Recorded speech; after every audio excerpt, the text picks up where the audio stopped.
What do you feel most strongly about with regards to these rankings here?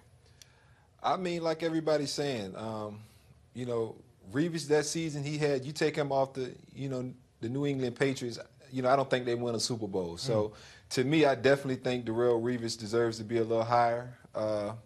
Probably top 10. I mean, I don't know how you not can have a defensive back in the top 10 when this league is such a passing league. You got to have a defensive back, maybe two, in the top 10. I just think that's a must. That's such an intelligent comment right there from D-Hall. I mean, it really is. I mean, that's a very wise man there. My argument for Revis, and this is the thing, I think he should be ranked higher because if you look at it, and you guys tell me the player that you can look at last season, 13, 12, you go keep back. We can keep going back, and then another, and a guy that you are projecting to play at the level where week in, week out, he's not going to go against your backup. He's going to go against your number one, and he is going to grade out on top every week. He does it every single week. He takes away your first option every week. You tell me another player that does that at any position. You don't think J.J. Watt can't make that argument?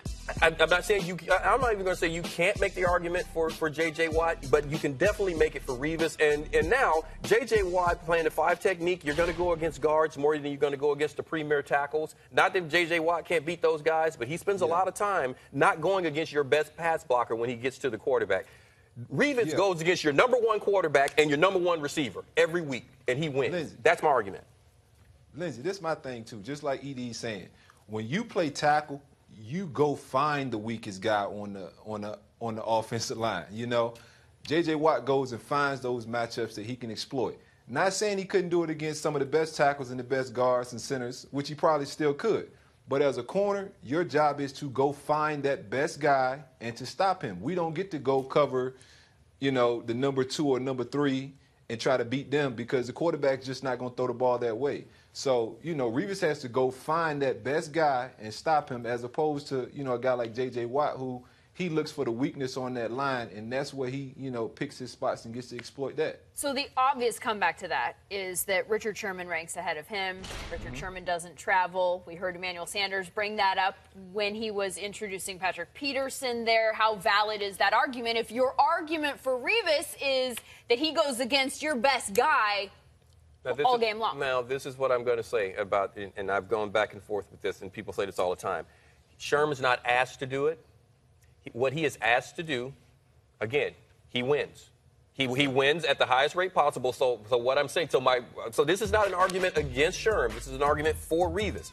Sherm he's not asked to travel. He's not asked to go all over the field. He's not asked to go in the slot and do any of those things. And what he does, what he's asked to do, he does it at an all-pro level. I'm just saying Revis is asked to do those things, as D-Hall was just saying, go against your number one guy wherever he is, and he erases the guy consistently. So that right there is my argument for the number one player. I'm not making an argument for Sherm or against Sherm. I'm arguing for Revis right here. Nate, you're a wide receiver. Which of these 3 guys would you like to go up against least? Oh, that's a tough question. I would say Revis. Just because going into the game, I know he's going to travel wherever he needs to travel. He'll even go in the slot and play the nickelback if he has to, if the slot wide receiver is getting off that game. He's going to be very sound in his fundamentals.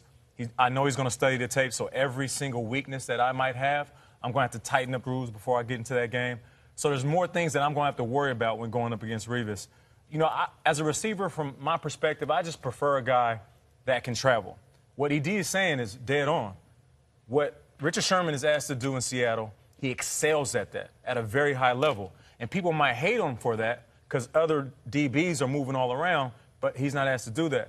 But for me, when I go out there and line up, if I could see a cornerback standing in front of me and a safety on the other side, you gain mad respect from me.